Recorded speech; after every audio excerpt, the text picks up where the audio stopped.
we should anticipate that even once it's done being graded, the people that are encapsulating the book care enough to not screw it up, and we should have confidence that it's not going to get damaged on arrival. Those are not unreasonable things to request. By the way, we pay them for a service. They're not our friends. We don't have a relationship with them. They're not doing us a favor. We are paying them. They're supposed to do their job. We do our part just fine, shipping the book and paying. They don't do their part just fine. Hey guys, before we get into the show, we need to take a quick moment to shout out our sponsors. First up, Ultra Pro. Ultra Pro has the best protective materials for your card, gaming, or even comic book collecting needs. Here in their shop, they have all sorts of goodies like top loaders, bags and boards, and even UV protected holders. And the best part is, if you head over to their online store, ultrapro.com, and use my promo code SWAGGLE, which you'll see in the description, you'll be able to save 5% off on your next order. Again, that is ultrapro.com. Use promo code SWAGGLE to save 5%. This episode of Swagglecast is also sponsored by me. The pulp adventure continues with issues 2 and 3 of my comic series, Sanity, a noir detective story set in the Lovecraftian universe. The pre-launch page has just awakened from its cosmic slumber, so go give it a follow and stay informed on the madness to come. Link in the description. And if you would like to get caught up on the journey, you can also pick up issue 1 at swagglehosscomics.com. That is swagglehosscomics.com. Thank you all so much for watching and for your continued support of the channel. Now, with all the sponsors out of the way, let us get on with the show. All right. Well, I am with the man himself, 9.9 Newsstand, otherwise known as Manu, the hobby hero, the hero of our hobby. Thank you so much, man, for hopping on the channel today. How are you doing? I'm well. Swagglehoss, Mickey, my friend, thank you for having me. It's like, it's a real honor to be here and to be speaking to you, and I'm looking forward to the conversation. And thank you for that very kind intro. We'll talk more about that as well, but I'm doing well. Yeah. How are you tonight? Yeah, we're going to get into it. I think that's one that you're never going to live down. I don't think so. Maybe I don't want to, I think I think what we're going to table, we're going to get into it. I think it's a badge of honor 100%. But thank you so much for taking the time today, man. It's been an interesting, I don't know, like 4 weeks now, I guess. I feel like a little over 4 weeks. Yeah, I feel like this has been, a thing that I've known you, and we've talked about this controversy for forever, but it really has only been 4 weeks. But let me just start this. How has everything been? What's your last month been like? And maybe even just like coming off of the interview, like what's just your feeling right now as far as like where you kind of fit in the community, how people have slid into your DMs and the conversations you're having? I have to imagine that it's been a lot, a very interesting time for you in comics. Is that true? It is very true. I mean, the entirety of my time in comics has been an absolute pleasure. And I've been very grateful for it all. But yes, in the last month, an immense amount of gratitude is something that I could recognize in myself. And that might be an odd thing for me to say, or an odd way for me to put it, but I just mean the acceptance in the community, the response from the community, the support, the love. It just all really means a lot to me. I did set out initially at the beginning of the pandemic, whenever I started the Instagram page, to create this environment where I could connect with people in an honest way, in a sincere way, make friends, share things that we believe are really cool, and be kids in a fun, sort of safe sort of way. And not worry too much. And that's really become so apparent to me recently. And it has always been, because I love our community, but speaking specifically about the last month, it's just become really obvious that we have something so special here. And I'm very grateful for that. And yes, there's been a lot of communication. There's been a lot of conversation. A lot of new friends have entered my space. A lot of people that I've known of, but had never communicated with, we're now regularly speaking. And I think all of that is a beautiful side effect of what came to light, and the closeness that it created in the community. I'm just really grateful for the last month. It's been an amazing experience. And there is that, and I've said this before, that I'm preparing for the enthusiasm to normalize again. And I'm preparing for the possible shock that could come with that, right? Like, oh, it's not 20 DMs a day. Oh, it's, and you could get a little saddened by that, right? Because you have this spike and you're living in this energy, and that's going to become sort of calm again. But I want to find myself in that calm with just this new energized, recharged appreciation for what we've created and the friendships that I have here. So I'm preparing myself for that because there's not always going to be this big controversy, but it's Yeah. been one heck of a month. Yeah, it's very interesting. Like even for me, which is like, it's my YouTube is nothing in the grand scheme of things, but as far as our little community is concerned, there was one time that I got wrapped in it when I made a video where I got my books stolen from me and scammed and stuff. And Oh, I remember that actually. yeah, Yeah. it became the talk that week, still nothing I think on this scale, but I know what my DMs were like during Yeah. time. Yeah. And I can only imagine sort of what it's been for you, at least in these last couple of weeks, and probably especially, I almost wonder coming off of that interview, has it been even more? And when I say the interview, I mean when you talk to Matt Nelson. I kind of Right. wanted to push us that way. Like, what was that like? I think going into it, and what was it like coming out of it and the response? Okay. And I think you made a little funny, facetious posts, and I can only imagine what that was in reference to. But we'll table that. We'll get into that in a second. But yeah, Sure. what was that like going in and coming out of that? Sure. The most communication, the most flooded's a bad word, but the most DMs that there were actually earlier on in this situation when this was more new information. After the Matt Nelson interview or conversation, whatever we might call it, there was just a bunch of appreciation, a bunch of congratulations, a bunch of thank yous. Like, and I don't mean to do that to say that just to celebrate what happened, but that's what it was. It was reinforcing how amazing this community is and the relationships that I have within it are, because they were all just coming out to say, wow, that was amazing. So incredible that you and Dave were able to do this. And of course, at the top of the episode, shout out West Coast Avengers. Hello, Dave. Oh yeah, Congratulations on yeah. your McFarlane interview. And, and in case there's anyone out there who has been living under a rock who is watching this conversation now, you and Dave were the original people who really discovered the shenanigans Sure. that were going on with this whole thing. Yeah, absolutely right. I wouldn't have been able to go live on YouTube and things of that sort to share the information if it weren't for Dave. And Dave and I really just kept on doing that. And you, of course, as well, Swaggle, you really shined a big, bright light on it, and it's appreciated. But again, back to the Matt Nelson conversation. Going into that, I was grateful that the opportunity was there. Going into that, we knew that there was going to be a list of approved questions, and that was just protocol. And it would be foolish for me to assume otherwise. Going into that, we knew it was going to be pre-recorded and not live, even though we do like operating live. That'd be a little bit too much. The chat would, even though I would have thoroughly enjoyed it and engaged with it as much as I possibly could, because I love doing that. There would have been a lot of things that we wouldn't have been able to get to, and there would have been a lot of questions that we actually, quite frankly, would not have been able to ask. And in some questions would have been a waste of time to ask because the answer would simply be, I can't answer that. Now, we got I can't answer that a lot, but if you read between the lines, we actually got considerably more than that in the form of conversation. Right, And that's what right. I really wanted. I wanted the conversation aspect of it to really come to life. I wanted to get to know Matt. And to an extent, I feel I did. And there was a little conversation after the recording as well. There wasn't much conversation prior to the recording because we just sat down, hit record, and kind of got to feel out the flow of things there. Now, after it, there was very, very, very few people that were in a negative way critical. I welcome criticism. I welcome all of it. I even said in that video, I'm going to get beat up for not asking these questions and that question. And so in this comment section, we're going to see a lot of colorful commentary. Let's pay a lot of attention to it. Maybe Matt, if we can get you back again, we'll address those things. I was fully anticipating that. Right. What I didn't anticipate was the very, very few people that actually put a lot of energy into being negative. And I thought that was interesting. Some of these people are people that I had respect for more prior than after, and people that I had actually dealt with before, like done business with before on a small scale, but still, smooth transactions. So it surprised me that they were willing to put so much energy into showcasing that they didn't like it, which was just kind of a shame. I didn't think that was a great thing to do, but to each their own, and I wish everyone the best. And so when I made that post on my Instagram page, I was just joking.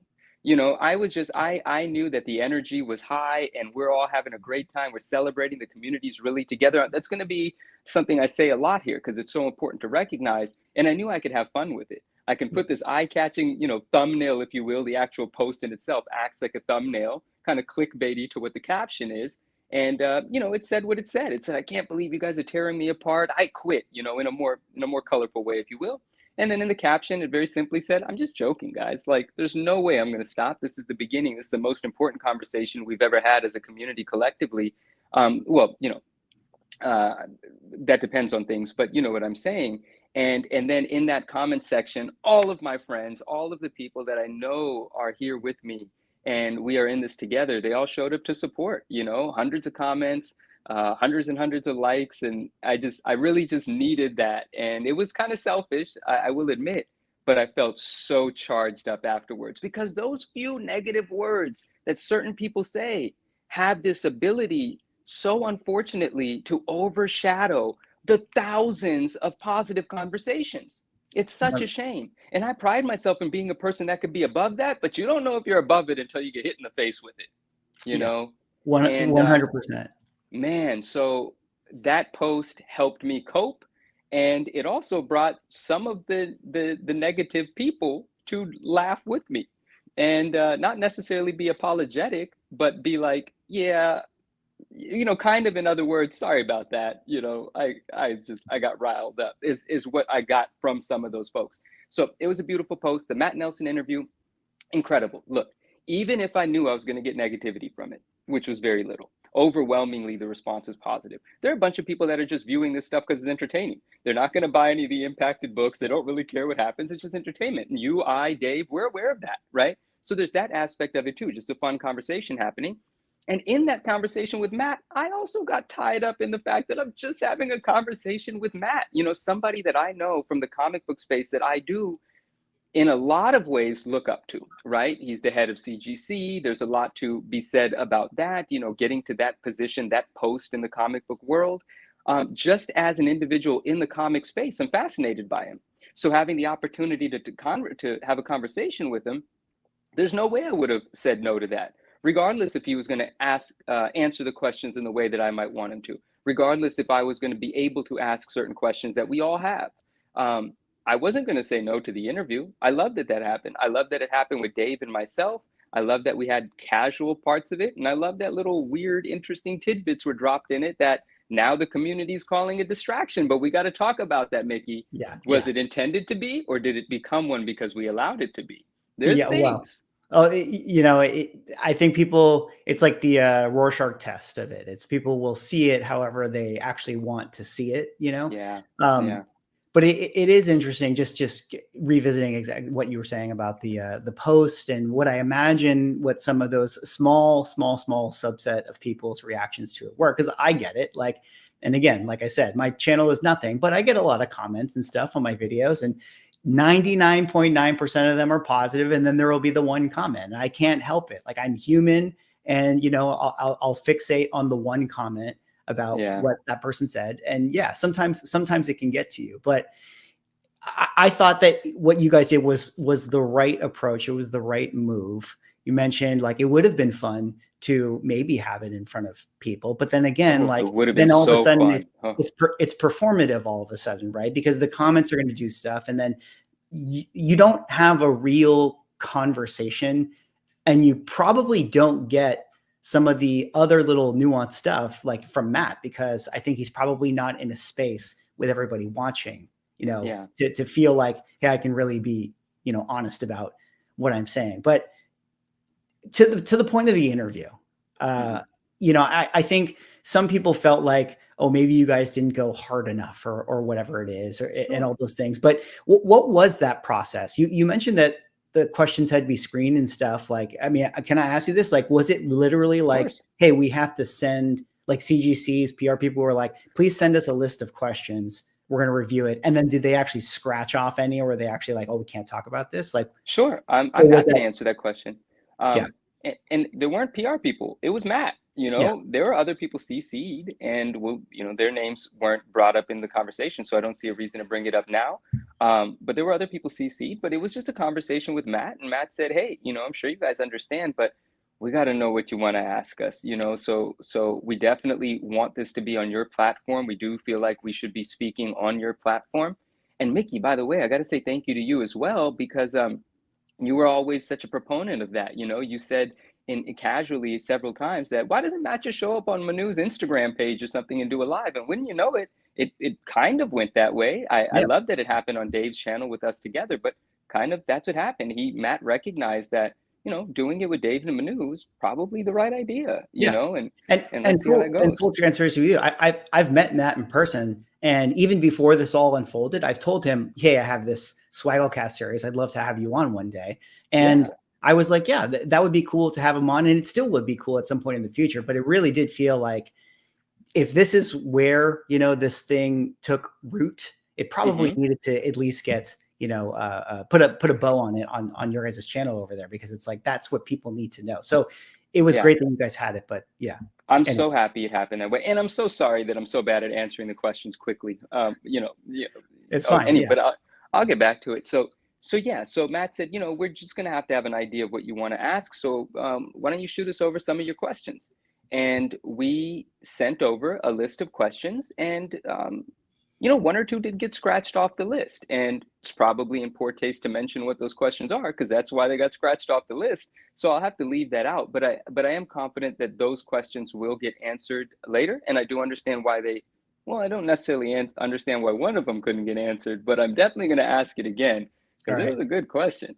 Well, But I'm gonna ask around then, and you can just blink twice, okay, if okay, we okay, have this yeah, sure, conversation. sure. But how did you feel Matt did? Do you feel like he was being as transparent as he could have been? Or do you feel like he was kind of hiding the ball a little bit on some of your guys' questions? I think we're all aware that there were things that weren't said that could Yeah. have been had it been a different situation. Like I said with him during the interview, if we were having a drink at a bar, we would have an entirely different conversation than the one that we're having on the screen, but we'll still get elements of it. I think it was a great for him to show up to it. I think that's something worth appreciating, and I do. Um, and yeah, I he answered the questions the way that we anticipated the questions being answered. But one of the questions that I do wish that, and listen, and Dave nor myself want to ask the same question over and over again to hear that I can't answer it. But I kind of do wish that I did at least hit him twice because Dave asked it once and then I didn't follow up. Is there any thoughts about a new case? Are we getting a new case? Are you Hmm. working on a new case? Because he got around that one too quickly. Yeah. Okay. It Yeah. was, we're always looking for things to improve. Like he gave us we're always Yeah. looking for things to improve. And then we just let it go. That one, we definitely could have been like, but Matt, you know why we need a new case, right? Like, what's going on here. You've seen the videos, right? So I definitely could have doubled down on that one. I had the ability to do so, but I just neglected to do so. But I don't think that question is lost on him. I don't think he doesn't know that it exists. And I do believe that we as a community or, Dave or myself will have the opportunity to ask that question again. Because Yeah. I kind of think it's really important that we get a new case, to be Can honest. we stick with that one for a minute? Because like that was All right. one that I did a reaction to your guys' interview. Yeah, yeah, I And saw that video. I I really mentioned appreciate that. that point, and I said that this is an answer that people in the community are not going to be happy about, No, right? no Like, one's gonna like that one. they're definitely not going to be satisfied when they hear that. And obviously, we're talking about the Immaculate video, opening up a case, showing how it potentially could be done. And Yeah, the things that I've sort of said with that is I almost wonder if in a lot of ways, like this is an important video that was good for the community to see as at least like hey, these things aren't perfect, just so you yeah, know what you're spending yeah. money on. But I almost wonder if like is the expectation, do you think, on CGC's side that their case should be, impenetrable? Like do you think that they actually think that that's an issue? Let's table aside if that's They 1000% know that that's an issue, but I'll talk about that more later. Sorry, I didn't mean to cut you off. I Oh, just want to okay. make sure. Well, Yeah. let's get into it because my question, if I'm going to steelman their perspective on this stuff, is it's like, well, if it's just the reholder program, then Hmm. what's the problem? Like with the case, like we Yeah. just need to shore up the reholder, and people are Oh, this saying, is well, gonna get look good here, now, we can Mickey. open up the Okay. case, Yeah. but we don't technically know that is what got one over on them. That's what I'm saying. I know people are not going to be happy about that, but technically we don't know that was the crime. You know what I Right. mean? No, no, I totally understand. Like based on this scenario, what we're hyper focusing on, because this is what kind of cracked this thing open and started the conversation. A flaw in the reholder system, being able to reseal a case to the degree that during the reholder system, which is just loosely reinvestigated to make sure that I don't even know what they're looking at when it comes in, but they're not paying attention. They're not actually examining the item within the case. And since they're going to reholder it, they're probably not inspecting whether the case has been tampered with or not. A lot of books come into the reholder system broken. That's the point of reholdering Yeah. them, Well, I mean, you know? imagine a scenario. I'm going to let you cook for a second, but imagine a Sure. scenario too. Every time I've ever been to a con and CGC is set up there, like, and they're accepting submissions and they're accepting reholders, and there's like a lot of noise and a lot of stuff going on. And there's just like an intern here who's working probably for free. And I Yeah. go up to that person and I say, oh, hey, I literally just dropped my slab around the corner. Can we reholder this, please? And then bing, bang, boom. Like, Yeah. and they just take it. Like, are they really going to look at it? I mean, maybe when it gets to the building, they have to inspect it over there, but I don't know, No, once they they're take well, it. it doesn't have the same cost associated with it that grading does. It doesn't go to the same people that grade the book, so it's going to get a different level of attention. It is just a simple service with a simple fee attached to it, and it's rinse and repeat. Like I firmly believe that's what it was, and it was so lax that obviously someone was able to take advantage of it. And I say someone, there's a great possibility that it's more than one person. Yes, Matt said it's only one person, but quite frankly, that's the right answer to give the public. We still don't know if it's only one person, and that just means only one person got caught. But in any case, so far. Um, so since it was this reholder thing that sort of started this conversation, that's what we're focusing on. We're focusing on the flaw in the reholder system. But what that brought to light was how, and early on, I was saying, guys, don't focus on how the case is compromised. Don't focus on whether it's a comic book switch or a label switch. Just know that something is being done, something is happening. Be aware. That's kind of what I wanted to make sure everyone was aware of first. But when Immaculate Comics put out that video, and I remember that afternoon, people started sending me that video. And then I saw the video later in the evening. It was already at like 3,500 views, which he has a great channel. He makes great content, but that is not on par with what his other views on his videos were prior.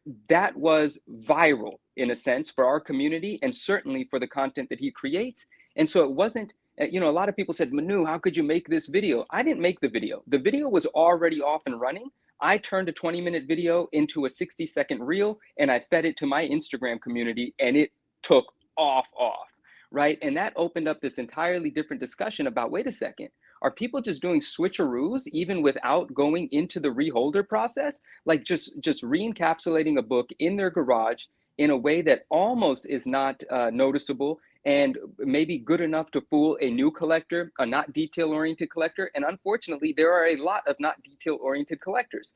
That's why people don't, we're going to talk about in a second, sorry, but there are a lot of people that are not detail-oriented and can be screwed in this way.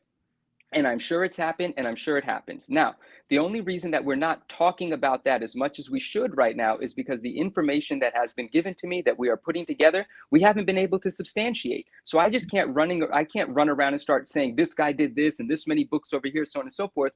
It hasn't been substantiated yet. But do we have evidence of tampered books that people have purchased? Absolutely. In the past, when we have seen gift grades, I used to call them gift grades, right? When you would see a book at an auction with anonymity at an auction, Heritage, Golden, what have you, you would look at these books, these high dollar books, and you'd be like, that's not a 9.8. How come that ASM 300 9.8 newsstand has 3 color breaking ticks right on the front of it? Like, that's not something that would fall in line with what I know about grading ASM 300s. How does this happen? Now I'm looking at gift grades entirely differently. Over the years, every time that I saw a book a high value book is typically what I'd be paying attention to, this sort of thing. Anytime I saw one that looked like a lazy grader, just like kind of, before lunch, just wrote whatever and passed it on. Now I'm realizing, holy shit, that might not have been a gift grade. That's not an incompetent grader. That's someone that opened the case and re-encapsulated the book with or without a reholder process. You don't need a reholder process if you're going to sell it with some level of anonymity. And so the case being able to be open and closed with some degree of not being able to notice that it's been done is a tremendous problem.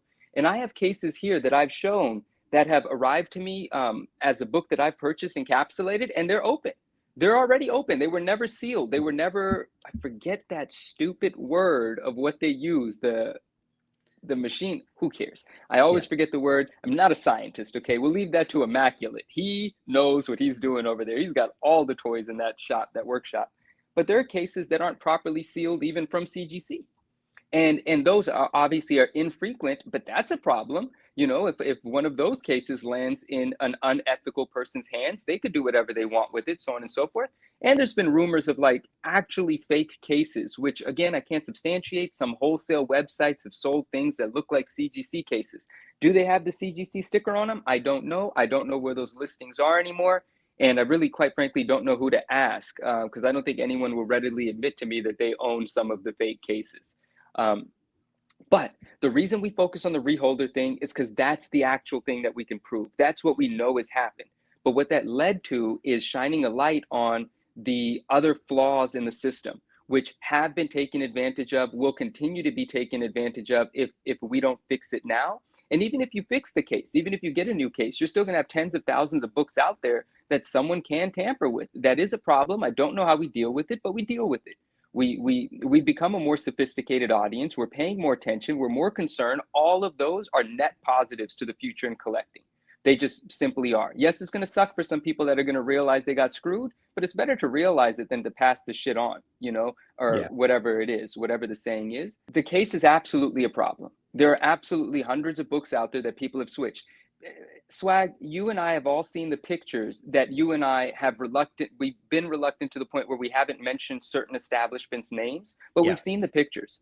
We've seen the caliber of books laying on tables, and we've seen the tools that are surrounding those books.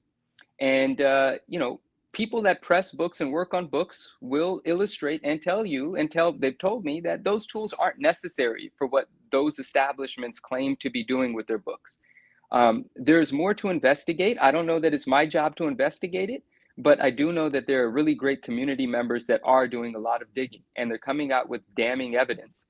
But there's still a lot more work to do to put those pieces together. And I will tell you this, that information is communicated to CGC. There are a couple of touch points there. But just like over the years, that's not the first time that these things have come to light. This is the first time it's come to light the way that we've done it.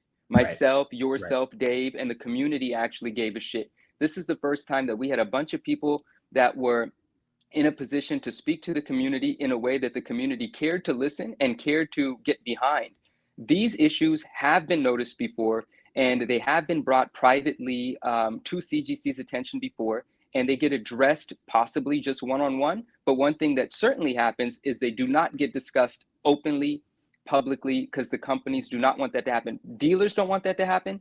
CGC wouldn't have wanted that to happen. This was the people's doing. We did this, and I love that we did it, and I hope we continue to do it this way. Even Immaculate said in his last video, which was an amazing video he put out about talking points, just things to think about with what has come and what we need in the future for third-party grading. And he said that he's known that cases can be opened and closed, and books could be switched since 2021. And in 2021, when he discovered this, he actually sent an email to CGC, and they didn't, I think he said they didn't respond. Whatever it is, either you don't respond, you don't do shit about it, doesn't matter. The results are the same. The result is nothing happens. If everyone doesn't know, CGC doesn't have to do anything. I think it's so important that we spoke up about it. I think it's so important that the people know. And I love it. I love that it happened. It had to happen. And yes, the cases are compromised. A new case is necessary. And I'll say this. Oh, I can't say this. I'm going to say this. The real distraction is 350. And I think some people might know what I mean by that. You know, that's the real distraction. Because right now, what it seems like is let's get these 350 books with the black line through them. Let's just hurry up and do a black line through all these books so that we could do another statement that says, look, guys, the books that we told you were impacted, they're not anymore. They're gone. Back to business as usual. Nothing's wrong here. That would be the real distraction. Because just because those 350 books get the strike through, it doesn't mean that the cases are safe. The cases with the problem are even beyond tampering. Books aren't even safe when you ship them in an encapsulation. They get damaged within the encapsulation, with or without the outer case being broken. There's the inner well, there's the outer case. Within the inner well, the book can shift around, the inner well can shift around. If the inner well shifts around hard enough, it can break. Little pieces of plastic float around, typically on the outside of the inner well, inside the case, so that doesn't damage the book. But if the energy has to transfer to the point where the book moves, corners of the books get bent all the time. I have very expensive 9.8s here that after shipping are not 9.8s. Quite frankly, that's just the truth. I can show you an example of an amazing book, a very rare book that is now the other disadvantage of what's happened with this particular book. It's a signature series book. I don't even have the benefit of cracking it out and pressing it myself and sending it in for regrading. I have to send that to CGC and hope that they do the best they can with it, because it has to maintain that verified signature thing. It Right. can't be opened up without them being aware of it. But the point is, the case isn't safe anyway. And there are a lot of people that aren't experienced enough and haven't been slapped around by CGC's problems enough to know. And they say, I just encapsulate my books to protect them. Well, I hope you never ship it anywhere, because you got about like a 30-70 shot of it getting damaged. Right. 30% it getting damaged, 70% in your favor. But I'm scared every single time. When I get a grade from CGC and a book's headed back my way, I'm holding my breath until I open that package. I've had to deal with it time and time again. Can I ask you this? Do you think CGC thinks that it's their job to have a secure case? Like, if you were to open up their like binder, their Bible, their company Bible, and their core tenets are right there. Yeah. Knowing what we've known about, now we look into like, okay, what do they actually guarantee? What do they actually say? And right. What do they actually say? Do you think that that is something that is actually what they seek to provide, is security for the book? Or are they just like, hey, we're just putting a book in a piece of plastic and telling you this is a real thing? I'm going to answer it with a question. Okay. Do you think that they have done do you think that the message that they've sent to the community has made it so that the community thinks and expects that their case is making a safer environment for the book? Whether or not they, as a company in their meetings, think that that's their motivation to make a book safe within a case, they without doubt have sent the message into the world that that is something that comes with a CGC case. Whether it's in their marketing, whether it's in the way that they've allowed the community to perceive it, that's what the community expects and thinks. So whether or not CGC thinks it's their responsibility, I know the community thinks that safety comes with that case. And so it's still just as important for us to talk about it, if only to wake up the community and get them to realize that that's not what's being offered. Whether they promise it or not, it doesn't matter. We think that's what we're getting. And now it's time to wake up and realize we're not, and then decide what CGC means to us. CGC, and quite frankly, if I'm CGC, then yes, my ambition would be to have safety within that case and to have a case that can't be tampered with, or it's really stupid. You have things in there that are worth $1 million. You have things in there worth $500,000. You have people's priceless emotional connections to these things that they ship sometimes across country or, from different countries to get encapsulated. None of those people are shipping these books to a company that they think is only putting it in plastic so they can put it on their fireplace. We all expect more.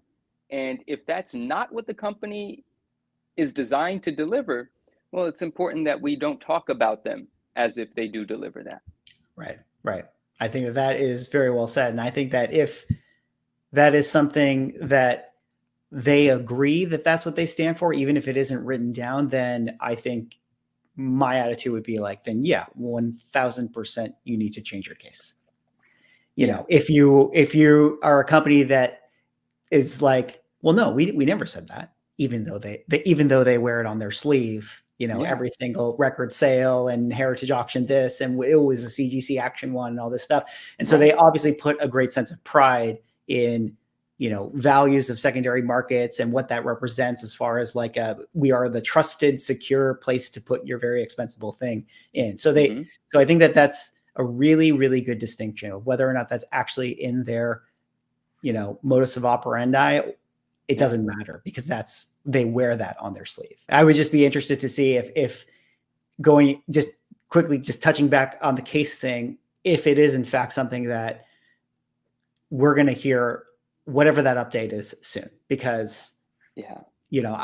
if they my thought was like, okay, maybe it was in their interview they couldn't say anything because maybe they didn't have plans, and it's okay. It's kind of okay, right? Like if this blindsided them, which like I know a lot of people would say like, how could this possibly blindside them? They should have known that their case was compromised years ago. But let's Yeah. just pretend they blindsided them.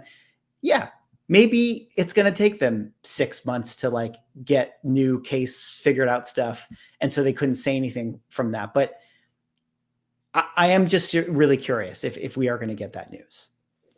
And I am too. And I will say, if I'm CGC, well, no, I don't, because I would be a different CGC. So I'm going to stop saying that, because if I were CGC, it'd be a different damn CGC.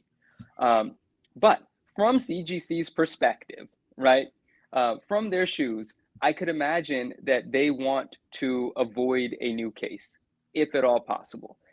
They want us to forget that the case might be a problem in a few different areas, and they want to continue forward because it cannot be an inexpensive undertaking to invest in the engineering of a new case, the tooling that goes with it, the testing that goes with it, so on and so forth, and the backlash. There's going to be a bunch of people happy, and then there's going to be a bunch of people that feel completely crapped on because now they have a bunch of books in the case that the general public thinks is inferior if a new case does come out. So then what are they supposed to do? Well, then they're going to have to charge you to re-encapsulate your books in that one. And then people are just going to say, this is a money grab. You guys made a new case just so you could make more money re-slabbing these books. Well, they're not going to re-slab them for free because they're going to lose way too much time and money if that were the case, right? I mean, great if they did. I can't imagine they do. But I asked this question, like, what if CGC tries to convince us that a new case is not necessary? We can't be convinced of that unless you want to lie to yourself. You cannot be convinced of that. There's too much evidence. Just simply shipping your book to someone, the book is not safe because it is not isolated from movement within the case. That's it. And I think a properly executed encapsulation by a trusted third-party grading company should come with a grade that we can trust. We should trust the fact that when the book is there with them, it's being handled with care. They're respecting the fact that this is either something that we really love or something of enormous, monetary value. Either way, you have to respect it with the same sort of care. And we should anticipate that even once it's done being graded, the people that are encapsulating the book care enough to not screw it up before it gets put into the plastic, which happens all too often. And we should have confidence that once our very expensive, whether emotionally or monetarily, book has been encapsulated safely, that it's not going to get damaged on arrival. Like, those are not unreasonable things to request of the third-party grading company that is at the top of the food chain that we regularly pay for a service. By the way, we pay them for a service. They're not our friends. We don't have a relationship with them. They're not doing us a favor. We are paying them. They're supposed to do their job. We do our part just fine, shipping the book and paying. They don't do their part just fine. So I don't see a future where I can speak about them in high regard if they don't change their case. Because look at what we just said. For all of the reasons that we just said, there are a lot of things that need to be improved. The case is just one of them. It's going to suck for them, but if anyone can afford to do it, it's them. And quite frankly, if they want to maintain their position as the trusted leader in this space, then they should. They should want to do it just as much as we want them to do it. Yeah. Even outside of all the scandal stuff, I mean, it's like, for as much money as that company makes and their product is the case. I mean, literally that's their product. Like, you would just think that, I mean, when every year or every 2 years, this would be like their biggest thing that they focus on every year. Like, how are we going to do a new version of this case? How are we going to improve the case? How are we going to improve security? How are we going to improve aesthetics? How are we going to improve, it's like, that's their business. So that's their business. And CBCS, Immaculate did videos with the CBCS cases.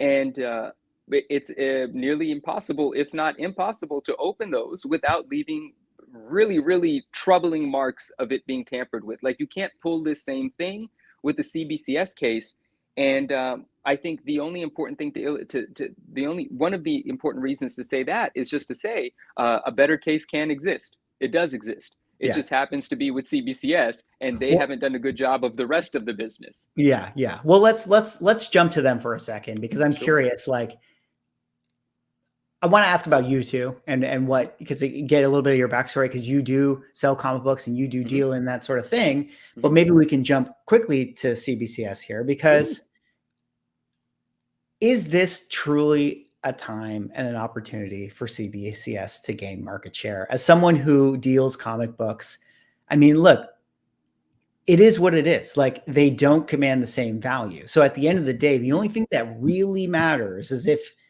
I can send it to CBCS and will I get the same price, on the secondary market? Do you think that they can get that? Like, what is it going to take? They kind of took a couple of little pop shots in their marketing material, like Yeah, a little bit. really clearly acknowledging CGC. And I think Mm-hmm. people respect that actually. I think more people like that. And that Yeah, marketing absolutely. branding, this is what we stand for kind of message, I think can go a long way into like getting people on their side of things and wanting to Mm-hmm. use them. But, you know, are we ever going to really see a place where they can take that market share and values can equalize? Like, what is that going to take? I mean, quite frankly, yeah, they took a few jabs. They should have taken more. They should have Mm. positioned themselves. They had a great opportunity here, and they still do, because we're not going to let this situation go away. It can't go away until it's fixed in some way, right?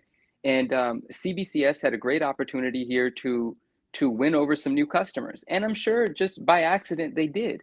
But then the greater question is, if business does actually shift to CBCS, can they handle it? What is their infrastructure over there? They're owned by Beckett. Beckett doesn't have the greatest track record in the card grading community as of late. Is that a reflection of the management that's possibly running CBCS as well? CBCS have had their own scandals, their own situations that left a bad taste in collectors' mouths. Are we going to anticipate more of that again if they get an influx of books? Like, the best thing that they have going for them right now is that CGC is kind of looked at in a bad light and that they have a great case. But those two things, when your competitor is being looked down on and you have a better product, that's kind of a magic scenario. Yeah. Where the hell are you guys filling in the in between? I don't think they have the sort of mind, and this is just speculation. I don't know who works there. I know one individual, but I don't know who works there like that, or I guess I knew a few people, but I don't know what sort of people are there. I don't know what sort of creative engines are going during their meetings. I don't know what sort of outreach they do. I mean, listen, not for nothing, it would have been a great time to reach out to Dave and I. Not that there aren't a bunch of other people to reach out to, but that kind of would have been a decent, at least an idea. Listen, Listen, yeah, other companies have reached out to Dave and I. Like every company that I've thought about over the years have all reached out to us, but CBCS didn't, which is just weird. So I just wonder, like, what sort of is there an entrepreneurial spirit there? Is there a go-getter spirit? Are there some people working there that used to work at Silicon Valley startups that know how to really, stretch a dollar and know that optics are everything, that know what a smart campaign looks like, even if it costs nothing, that know how to do user-generated content, get the influencers on your side? Like, do they know how to do any of that? I'm not accusing them of not knowing. I just haven't seen the evidence that they do know. And so I don't know if the business it has an infrastructure that can actually compete, even though they're in a position where us, the customers, want them to. The other question that you ask about the values, right? Well, two things would have to happen, and I think both things can happen. It doesn't necessarily have to be that the values of CBCS books have to go up, but if CGC is not regarded in this sort of like this foolish glow that we look at it in, like they're not that great. CGC, they're good, but they're not great. That's yeah, what we need. We need great. They're not. yeah, Um, but we pay as if they're great because they're the only good company that we have. When you see these big sales, they're CGC sales. But also, guys, there's so much more to this than just this conversation. Like, I'm having this conversation right now without speaking to a lot of other things that I am completely aware of. And because, I'm not going to get in any trouble for saying this. I have every right to say whatever I want. I'm not calling out any names. A lot of the auction houses are in some ways in bed with CGC. And what I mean by that is there are individuals that are communicating with both the auction houses and sellers that have potential inventory. And when the inventory is even ungraded, there are people, wow, this is not great. I should, anyway. Well, listen, look, you're not saying anything that I wouldn't say myself. I mean, Okay, this is evident. This is clear. Like, when let's say I'm a big time collector. yeah. I'm either ready to sell my comic books or I inherited them, whatever, right? And I don't know what to do, but I call up one of the auction houses. Well, there's someone might pay me a visit to my house and tell me what books to grade, what they can grade at, and then tell me where I should sell them. And then also, I can cut some really interesting deals with the auction houses. You know, we all know about seller fees and buyer fees. Not too many people are aware of the fact that you can actually have zero seller fees, and sometimes you could even dip into some of the points on the buyer fee side and put that in your pocket, depending on what you're bringing to the table at the auction house. Everybody has something to gain from CGC being that respected brand, right? Yeah. Your books are going to sell for more. The bigger collectors are going to grade with you, so on and so forth. This perpetuates the nonsense, by the way. Well, there's no doubt that everybody is in bed with each other within this hobby. You know, I mean, everyone from at least a vintage selling standpoint, whether it be an auction house or a dealer or a selling platform or whatever it is, like, you need CGC. Like, CGC, for what it is right now, gives you the maximum value that you could get on your book. And, Right. and frankly, that advice that you were hinting at, which is like, if somebody, you know, if you inherited a collection and it was all raw, and an auction house came up to you and said, hey, we can get this graded for you and sell it and blah, blah, blah, it would be at this moment in time the right advice for them to tell you to send it to CGC over CBCS. Like, that's just factual. So, but that's not to say that it's not kind of wrong, or it's not like that it's kind of iffy that everyone is in bed with each other and everybody wants CGC to be successful. And actually, we do want CGC to be successful. We want grading companies to be successful. We need all of the grading companies to be successful, because not only does it benefit those dealers and sellers and stuff, it also benefits collectors too, if they're providing good products, or small time people who do, you know, little sales or trade in books and things like of that nature. So you need these things to all be good and all be beneficial. But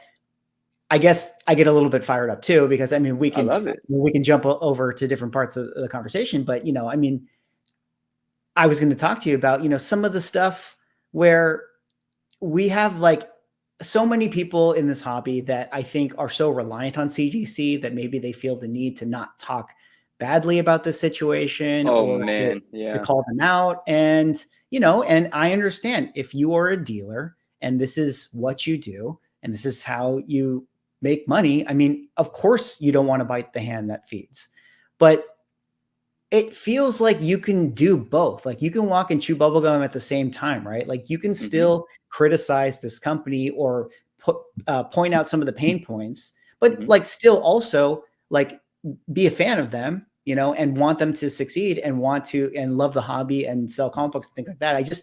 I feel like there's a disconnect in that idea. And there's a lot of just voices out there of people that are, I made videos about this, and I probably took some flack again for it. But I said, you know, like, there's a subset of the community that has like the get over it attitude.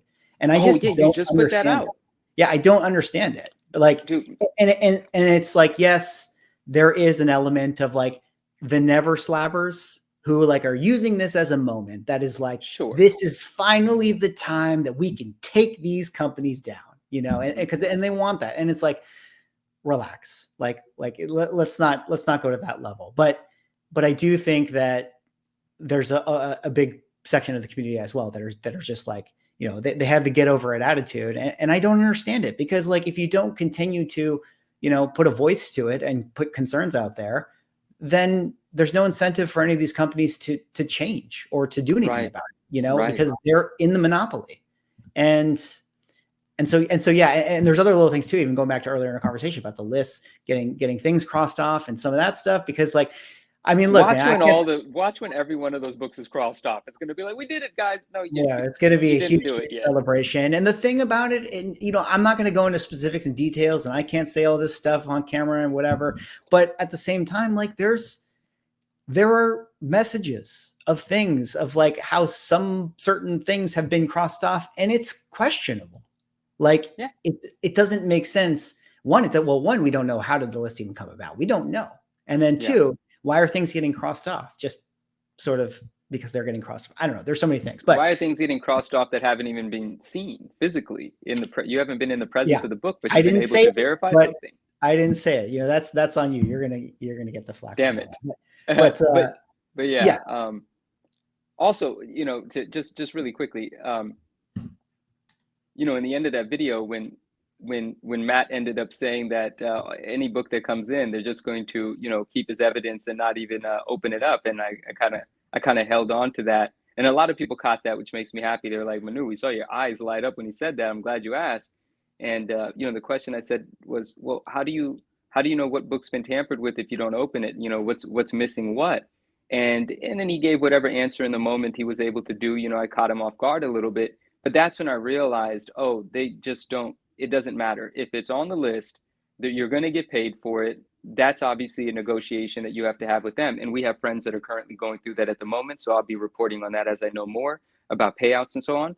But yeah, that's it. They don't care. If it's on the list, they're considering it dirty. And once it's crossed off, they're considering it a job well done. Right. And in that moment, it was cemented for me. Is there a best faith interpretation for Matt in that situation where it's like, oh, they actually can't technically open it because they don't want to tamper with it because it's like a criminal investigation or whatever? And I think when you might have been who said that, Dave might have been who said that to me. I don't know, but I've heard a few people suggest that, and that made sense, right? I didn't think about it that way initially. I just thought, well, that's interesting. But once someone said, hey, maybe they can't open it because, it's an ongoing investigation and they actually do need it as evidence unopened for reasons that I won't mention right now.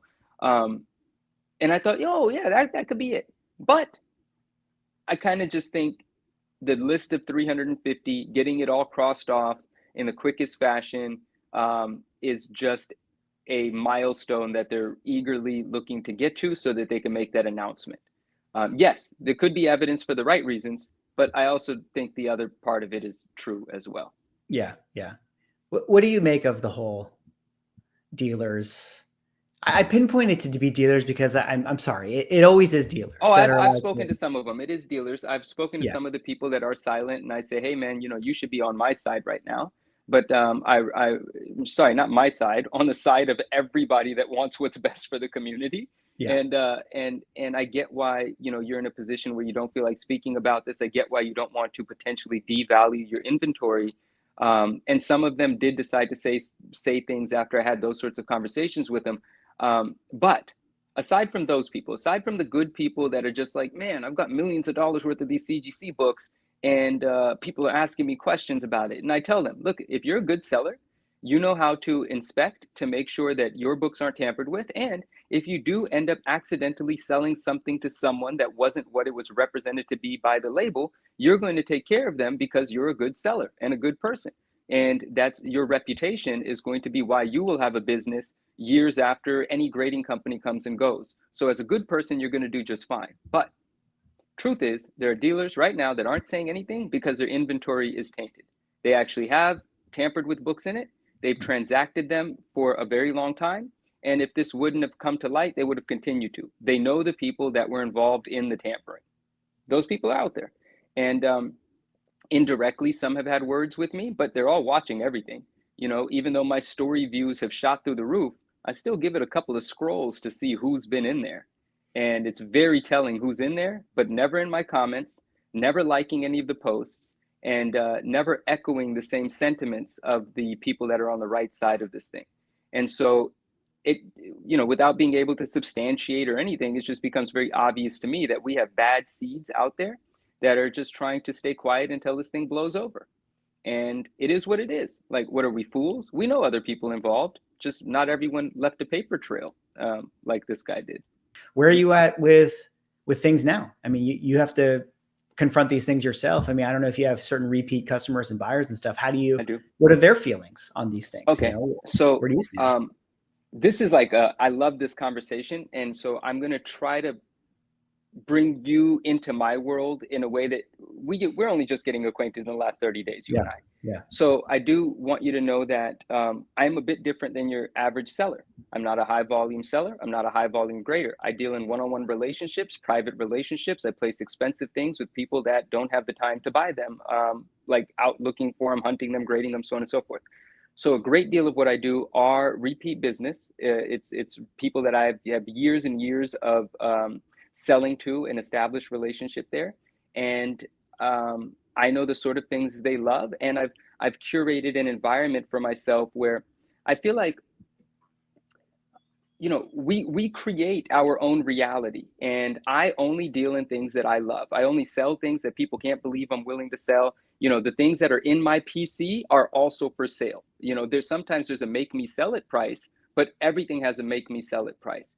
And some things are with me just because I haven't gotten that amount of money for them yet offered to me. But these relationships that I have with these people that appreciate the same sort of stuff that I do, they're very unique relationships, and they trust me. One of the reasons that this thing even came to light is because of what I do. I analyze what's for sale, and people come to me. If I don't have the item, these people still want to buy this stuff. They consult with me about it. Should I buy this book for 15 grand? Should I bid on this book? And I start to say, that's an ugly this, that's an ugly that, that's not the copy that you want, so on and so forth. So I'm always paying attention. I'm always in the mix of the things that I love. I love 80s and 90s nostalgia, but the rarest form of it, right? I love a 316. Well, what 316 do I want? I want a 9.8 Mark Jewelers of a 316. I love Spawn. What Spawns do I want? I want the Malibu Sun 13 Error Edition in 9.8, which sells for 25 grand. Coincidentally, this book just got graded. I just graded it with CGC. It's the Error Edition. It's a 9.6. That's the Error Edition. To compare it to people that might not be aware, this is the back of the non-error. This is the Error Edition. It is extremely rare in any grade. This is the second time that I've graded a 9.6 of this book. And I just sold this book yesterday. We finalized the transaction today. So this is a book that just got back to me from CGC. This is not an inexpensive book. I had this book advertised at $10,000 a best offer, and it's gone now. It's sold. And so I did trade plus cash, heavy on both sides, and the book coming in is freaking awesome. And the book coming in is also a CGC slab book. But why is this okay that I'm talking bad about CGC and this is coming from me? Well, if this book gets damaged in transit to the customer, I'm going to take care of it. I'm not worried about CGC's guarantee. If this book doesn't arrive the way that I ship it, I'm going to take care of it. I'm the guarantee. Also, we talk about provenance. Remember what you said, graded by seller, right? So for the caption of this, I wrote self-submitted, graded by seller, provenance provided. I'm the owner of this book from raw. I have pictures of this book raw. This book went to my presser, and then it was pressed. And then when we thought it was ready to send for grading, it went for grading just because it had to be. Why? Because I can't sell this book for $10,000 without grading it. Even though, look, that's what it's worth. It's that rare. I needed the third-party verification to just confirm what I already knew about it. I anticipated a 9.6, but we are in a market such that you cannot get that money without grading the book. And so as a necessity, as a tool, this is what they are, a tool for us sellers. I use this service the way it's supposed to be used. And whoever buys this can do whatever, well, it's already gone, but he can do whatever he wants to do with it. You can crack it out, but you know he's not going to. He's probably going to be the final resting place for this book in their collection. And as long as it arrives there safely, it's going to be kept safe. And if CGC puts together a new case, maybe this gets shipped out for a new case. It's one of those books that's very, very rare and worth encapsulating in whatever the upgraded case might be. Yeah. So I bring that as an example because it's actually perfect. It kind of falls in line with why I said that, you know, my business hasn't taken a hit because I'm a specialty service. You know, the books that I deal in are very few and far between, and the clientele is also few and far between. But once you establish that relationship, they know that they can trust me, and I know that their payments are going to come on time. The relationships last years. It's not a one transaction you're done. I might sell 10 books to the same person each year, and the books range from between $5,000 and $15,000. So I'm not worried about I'm not worried about your average stuff, man. I Yeah. don't have 20 Well, of the 105 ASM 300s on that list, you know? well, it's funny, the provenance thing, sent in by you, having the accountability as the dealer themselves if something should go wrong or whatever, it's not what it claims to be. All these things I think are really interesting because I think all these things were always what the hobby and community sort of needed to have and did have at a certain point. And then we needed, ironically, the grading companies to come in to help us facilitate these sales online because you Yeah. can't really trust what people say. And maybe not just the reholder department, but maybe we as a whole hobby all starts to get a little bit lazy and started to like forget to like, hey, check the actual book, see how the label The says money this, started it's coming fine. in too easy in Yeah, 2021. A lot of people got real lazy and forgot yeah, how I to think work for their money. yeah, and I think I had a conversation with Steve Borak on this show, and he said, when he was getting into it, like as a collector, like he had to learn to grade, and he was excited to learn to grade, you know, Mhm. and he didn't just take plainly the third party label as like this is the grade, like you have to do it, and I realized that's not everyone's going to have time to like read the entire grading guide from Overstreet and all that stuff. And it is nicer to just be like, oh, okay, the number is what it is. But like, I don't know if you're going to spend $10,000 on that Spawn book, like I think these are the things that you're going to have to learn. And I think that this Yeah. has just been sort of a sobering reminder for everyone in the hobby that it's like, hey, if you want to get into this, you want to buy some of these books, you want to spend this type of money. I mean, you gotta take it seriously. You got to do the work yourself, Yeah. you know? Yeah. And I Yeah. love that that's happened though. I Yeah. want a more serious seller. I want a more serious buyer. You know, if you're buying the $50 books, there's nothing wrong with that. A 9.8, 50 Yeah. bucks, a modern nothing. You don't have to stress about this in the same way. That is just something to put on your wall, unless that spec pops for you. That's another thing I don't do. I don't spec.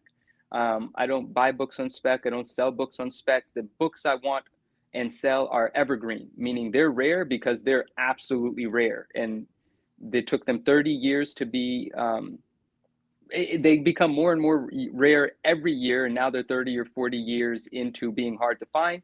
I'm not counting on anything other than nostalgia, and there are people out there that are just like me, and they're like, I want the thing that I remember when I was 7, but I want it in like the most challenging way to have it so I can have adult pride in it too. I would Yeah. satisfy my inner Yeah. child, but also be able to tell my friend that doesn't know squat about books why this thing is the coolest version of such and such's first appearance, you Yeah. know? And that's the world I live in. And that world is a fun one, I tell you. Yeah. Yeah.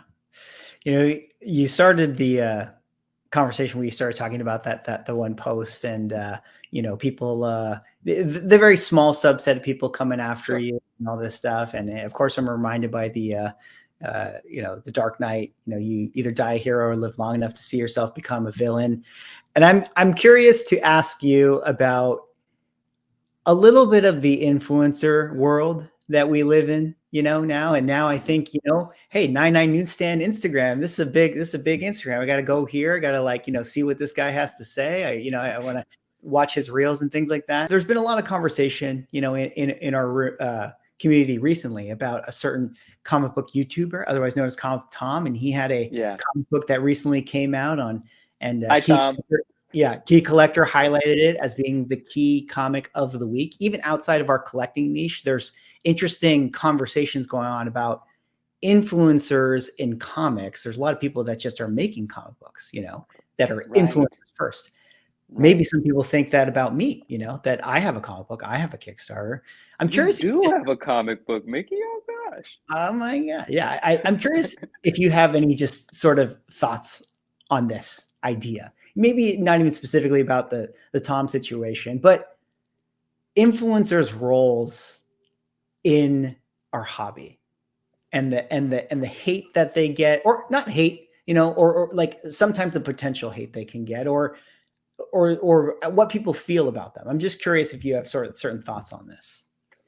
I'm gonna do some thinking right here with you in real time because Yeah. it's not something I think about too much, right? Like I don't Mm. really care, but it's good conversation. And when there's something that happens in the community and everyone's in an uproar because an influencer used their influence to position themselves in a certain way, I can see it from that perspective because I'm big on like, ethics.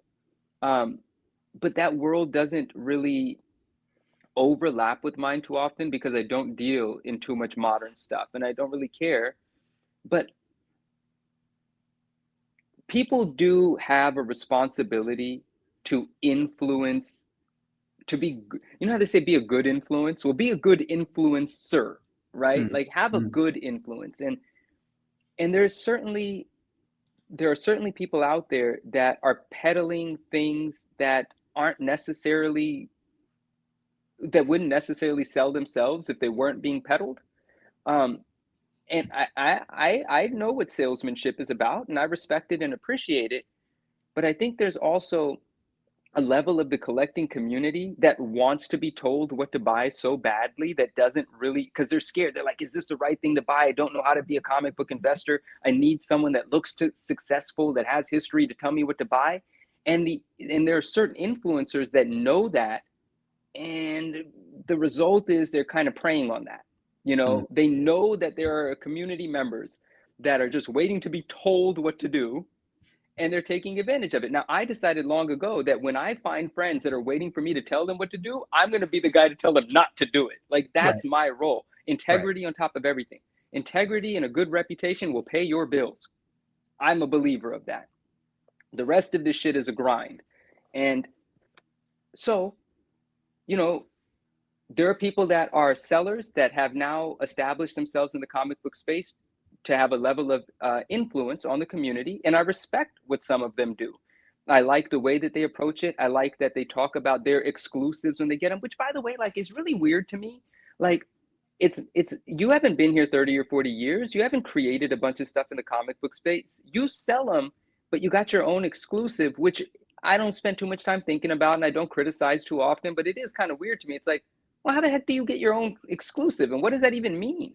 Did you have part in getting the art created? Did you sit down while the art was being made? Did you write the book? Or is it just your stamp on the back because someone not very high up at Marvel or wherever is aware of you as an influencer and thinks they can, pocket 10,000 comic book sales really quickly by having you shill this to your audience? Like, that's clearly what happens in many cases.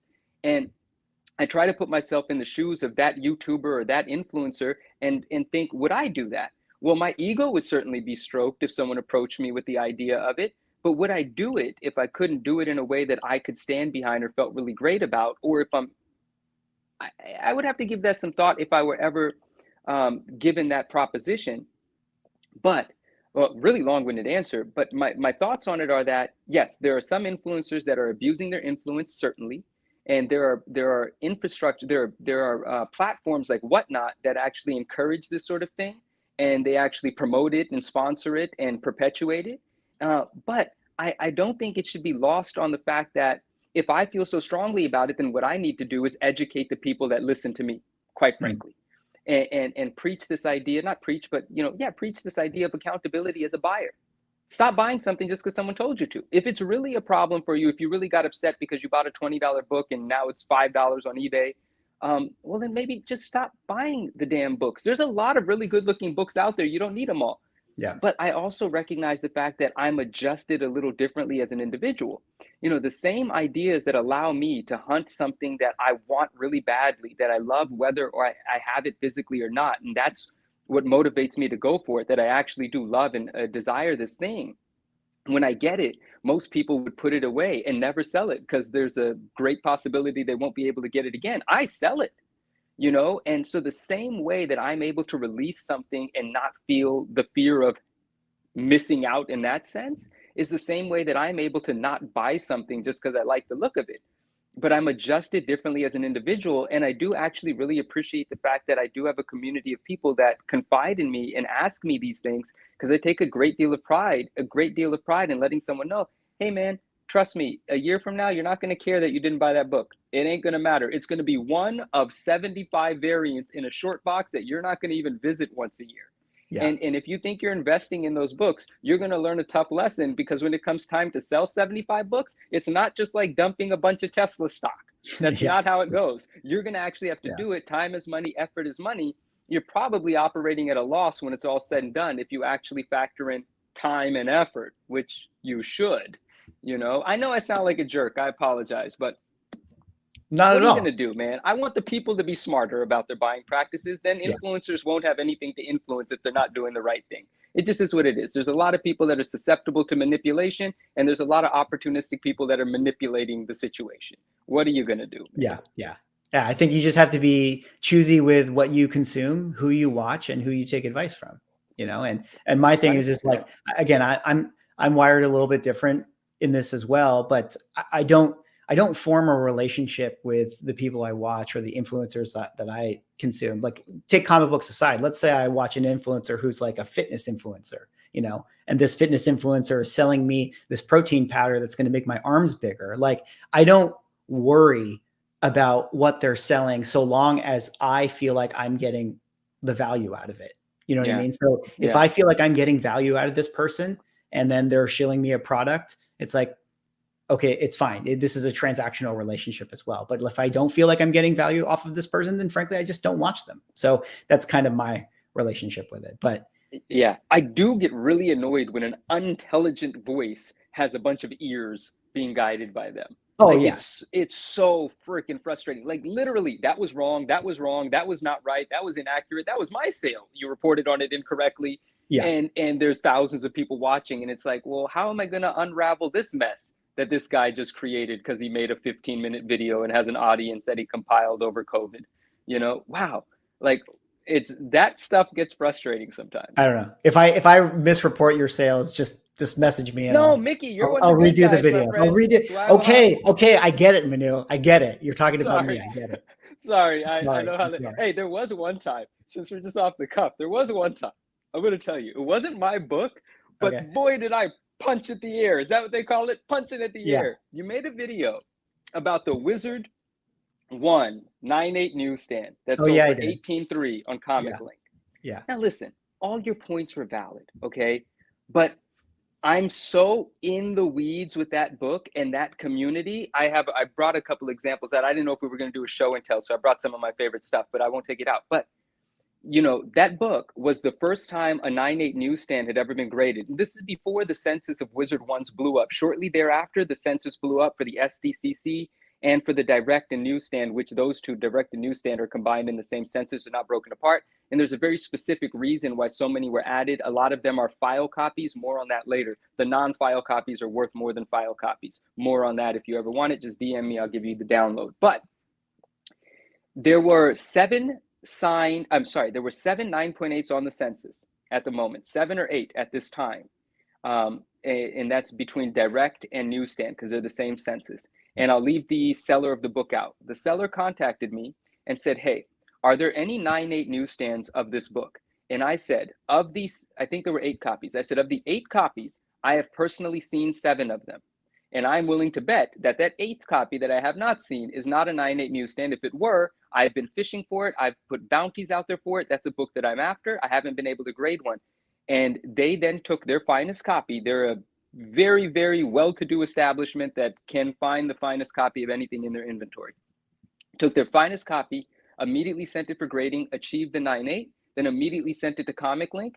And I was actually potentially a buyer of that book because I had someone that I can sell it to for around the 12,000, 12,500 range once I was done enjoying it. So I was planning on getting in there somewhere around the $10,000 range if that could be my cost, like after fees and everything. But that was quickly, I was blown out of the water quickly, and it ended up selling for 18.3. Now, I was extremely happy to see that sale because I know how a couple of the people that I discuss Wizard magazines with, how passionate they are about it, but your passion has to be combined with the financial ability to afford it at that time, right? And not only that, I just knew that there were people that were willing to spend big money on it. And then when you reported on it, you were very reasonable, you were very sensible.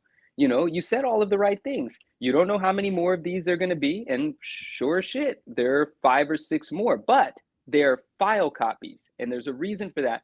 I coincidentally did finally grade a 9.8, and I sold it for 12 grand. So I didn't do too shabby, and that was about 2-3 months ago. But there was a file copy sale of $5,700 after the $18,300 sale. And if you saw that, you would have been like, well, Swaggle was right about everything. You want to be the first person to buy something, you want to pay this enormous amount of money, you're going to be left holding the bag when the second one comes to market. But the second one that came to market was a file copy. There is a difference in the optics of that. But it was that video that you made, Swag, where I was like, why is he talking bad I about wizards? apologize. Wizards are what I do. My Yeah. goodness. Well, let me say this. I guess here's my school of thought on that. And look, I've been wrong many, many times on my channel. So don't listen to me. I tell everybody I collect Dark Hawk. Remember, let's put it into perspective here, guys. This is the person you're listening to. But I've had conversations about like the Wizards or like Nintendo Power, number one going crazy. And I made a video and I got a lot of flack for it. When I made, a little offhand remarks about some DC Bronze Age horror stuff. And my philosophy on this stuff is that not to say that there's like a million copies out there, but somebody has it, right? Somebody has it out there and it just hasn't been graded yet. And, Sure. and I don't know, maybe there are people who have 10 out there that haven't been graded yet. My always thing is just like, first to jump is, that's all it is. This person could go to the moon, with that book. I don't know. I'm just always like hey, I don't know if I want to be the first to jump on a lot of these books. That's all I say. That's my one little warning, and I could be totally wrong. And it's the same of any of these kind of like very, very niche, obscure stuff where I just am of the belief that there are ones out there because people tell me stuff. Like people will always be like, dude, no, man, I know a guy that has like short boxes full of this stuff. You know what I mean? I've heard some stories. So I'm always like, that's it. That's my philosophy with that. I don't know. Maybe Wizard is the, or the one is, there's definitely a difference between the newsstand and the file copy. I don't know. I don't know that world. There's definitely a difference between the how many high grade newsstands exist versus the other ones. The file copy is a different conversation altogether. But you, again, I want to say you were very reasonable in your analysis of it. The only part that was missing there was the emotion, and it's important to not have emotion when you're reporting on just the numbers. But it's important to recognize that in that world of people that are passionate about pursuing that book, there is an emotion that's driving that. And that pool doesn't have to be the general comic book audience. The general comic book audience doesn't have to have the slightest bit of appreciation for what took place with that sale or what that is for that to be a meaningful sale or a meaningful book. Right. And that kind of goes to, we have a microphone, we have a screen, and we're talking to everyone. And then but without being in the weeds of potentially what that one thing that we're speaking to everyone is about. But I want to double down on the fact that you were very sensible, very reasonable, and it makes all of the sense for you to have said the things that you said without knowing.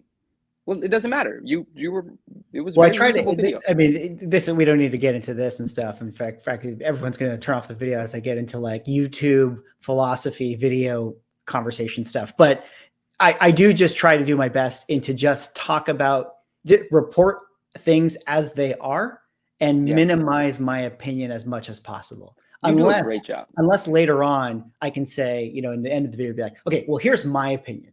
And it's just an opinion. I can be very wrong, but I think that's always a careful balance that you have to figure out how to do. And I try to figure it out every day, and I try to learn more and more, each time around. Clearly the only reason I have an opinion on it is because I was emotionally invested. That's it.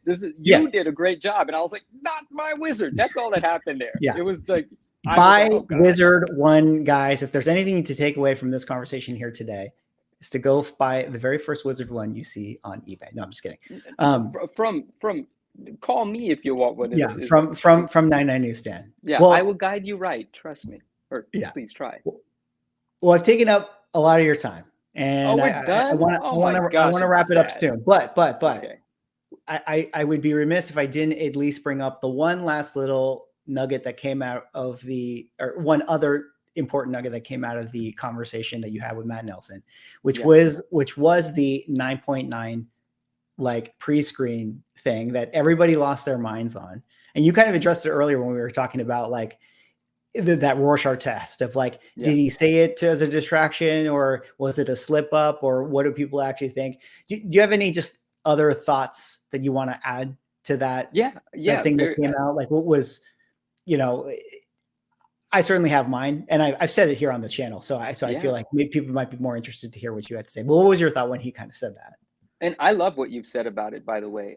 Yeah, my thoughts were, well, I didn't think about it much in the moment, other than I got excited. I am the 9.9 Newsstand, so it's obviously like an ambition of mine to grade 9.9s. And I've asked CGC in the past, like, when can I actually do a 9.9 pre-screen? There are books that I want to send you that I don't want you to slap with a 9.8. And so I have no interest in doing that because I already know that they're 9.8s. In fact, I think they're better. So when will I have an actual opportunity for you to put eyeballs on this and investigate whether they're 9.9s or not? Because if I just do a standard submission, I know you're just going to put a 9.8 on it, right? So I had already had this sort of idea, and I've requested this of them in the past. It just, there was nothing that anyone ever did about it. And so while we're having that conversation with Matt, during that interview, I just playfully raised my hand and I was like, I got a question. What the hell's the deal with these 9.9s? Why are there 4,700 9.9s, Ultimate Fallout 4, no 9.9s? And that just started this conversation, just he and I talking about 9.9s and the grading of it. And he revealed a lot that people can read into. He said, of those Ultimate Fallout 4s, and you could kind of apply this to any book, a bunch of those are 9.9s. They just weren't paying enough attention to actually give them the 9.9s. Now that upsets a lot of people, like our friend Comic Book Ricky that made that reel, right? Like, for all these years, we've been paying you guys to grade books, but you've never actually, given them the benefit of looking at them to the point to decide whether they're with the level of detail to determine whether they're 9.9s or not. Like, that's kind of unfair. And Matt kind of admitted that. He was like, yeah, a lot of those books out there that are 9.8s, if we had a little bit more time to scrutinize them, would Yeah. likely be 9.9s. And so maybe we'll provide an opportunity for that. And then he goes, oh, I was kind of thinking, we were kind of playing with the idea of a pre-screen, and then I lost my shit. He said that, and I was like, wait, what? I want to be the You first. weren't Can the only I, one that lost their shit at that moment. you I know? think the collective community lost their shit when he said So that. I don't think it was planted, and I don't think it was planned. I think it just happened to happen. And again, it has become a distraction. I don't think it was a premeditated distraction, but we don't need it to distract us from what's happening because we're intelligent human beings. We're fighting the good fight. We know there's changes that we need. Are we stupid? Are we just going to be like shiny new 9.9, forget everything? Oh, by the way, shiny Look at that. 9.9. 99. A gift from my friend Justin, Spidey Hit, shout out. And I wanted to wear my Big Mouth Venom pin today, but it was kind of like dragging my shirt. But that's, it's my Eric Larson Venom mouth. Nice. In any case, that's my take on it, right? Like, oh, no, there's more. Sorry. I don't think it was planned, but it definitely happened. Now, if it happens, much like you said, there are so many things that could come of this, right?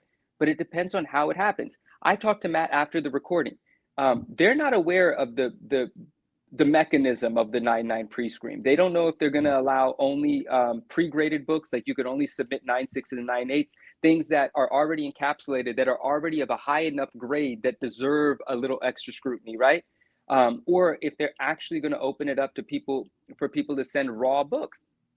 Because like you would do any other pre-screen, you submit raw books more often than not. And so they're not sure if they're going to do it one way or the other. But I had a suggestion, and the suggestion was personally motivated, but I'm not the only individual like myself, I would argue. And I said, Matt, if you make it so that I have to have a 9.8 already encapsulated for you to consider it for a 9.9 pre-screen, that really screws me and people like myself. The reason being, because we are so detail oriented that books that we believe deserve higher than a 9.8, we actually have held back. We haven't submitted them. They're raw because we don't feel like getting the 9.8 on it. We think it deserves higher. So what you're in essence telling me, if you go with a 9.8 encapsulated version of this pre-screen, that it has to come to you that way, is that I and people like myself would have to first submit the book, get that inevitable 9.8 on it, and then resubmit the book through the pre-screen. That's it. For the small group of people that would operate like myself, that's entirely not okay. That's literally just asking me to pay for something so that I can pay for something for no other reason than to pay for it the first time to do it again. So I don't know if they have a really clean way of doing a 9.9 pre-screen, but no matter what, they have to give it a lot of thought. because the rollout of it and the carefulness in which they execute the distribution of 9.9s is effectively going to determine whether this is good, bad, or devastating. Values are at risk here. A lot of things are going to be realized about what has never been given that 9.8 grade that rightfully should have.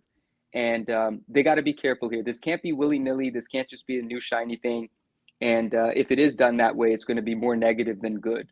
Yeah, you know, yeah. I mean, the two interesting things about it is, one, that this is something that they're thinking about it, and I've made mention as to why I think they have to think about it.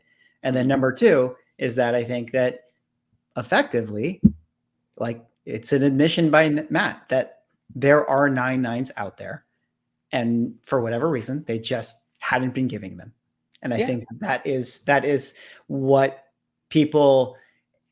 Everyone knew that, though. Everyone knew that there were 9.9s based on, okay, well, if this is actually how you grade, then therefore there should be 9.9s. And especially with Matt saying, you could have one tick on a 9.9. Like, come on, man. Like I always say, broken record here. There's not a single collector I know that wants their 9.9 to have a color broken tick on it. Get out of here. No. If there's a 9.9 that comes, you'll be sure that I'll be making a real memeing on it for sure. But before we go, I want to show this, just not to show this, but to say this is the plaque. I did get the plaque, and I really appreciate it. So thank you. Thank you, Matt. Thank you, CGC. But what I wanted to say is really important to say is I felt celebrated by our friends in the community long before CGC said you're the hobby hero, because the embrace, the support from us, the actual collecting community, it was from day one. As soon as I made the post, the people that trusted me thought, I'm not even going to give this any second thought. If Manu's willing to put his reputation on the line, this must actually be the scam. And they believed me, and I love them for that. And thank goodness I wasn't wrong. But the gratitude that I have felt from the response from the community, I already felt like people appreciated it, and they showed that to me. The thank yous, I pride myself in having a real engagement with my friends in the collecting community. We speak all the time. My DMs have been a very active place for a long time. I encourage reaching out to me, communicating with me. I love it. That's how I spend my time. And so, yes, it's very nice that CGC did that, but it's really important for me to say that, dude, our friends have already made me well aware that they appreciate it. I love them for that, and I'm forever grateful. Nice gesture, but the community was already supportive, and that means more, way more to me. Like, I hope that's so ever apparent. Way more to me. Well, Manu, I'm grateful that you found the situation along with Dave. I'm grateful that you took the time to come on the channel. I hope people who are watching were also grateful for you sharing your knowledge and wisdom and insight with us here today. In case they don't know where they can find you, maybe you can leave the people with where they can get in touch with you, where they can keep posted with what you got going on, your social media, all that stuff. Let the people know. Please, friends, new friends, just find me on Instagram, please. The 9.9 Newsstand. Shoot me a follow, shoot me a message. I like talking about really cool stuff. I want to see what you guys have, and if there's ever anything that I can help with, reach out. I mean it. And reach out twice if for some reason I don't get back to your DM. And I like to give away things, so don't miss any giveaways. Watch the stories. I like to give away cool stuff like Wizard Newsstands. But thank you. Find me on Instagram. Mickey, Swagglecast, thank you so much. Yeah. Real pleasure, man. My pleasure, man. Thanks so much for hopping on, and we'll see you on the next show.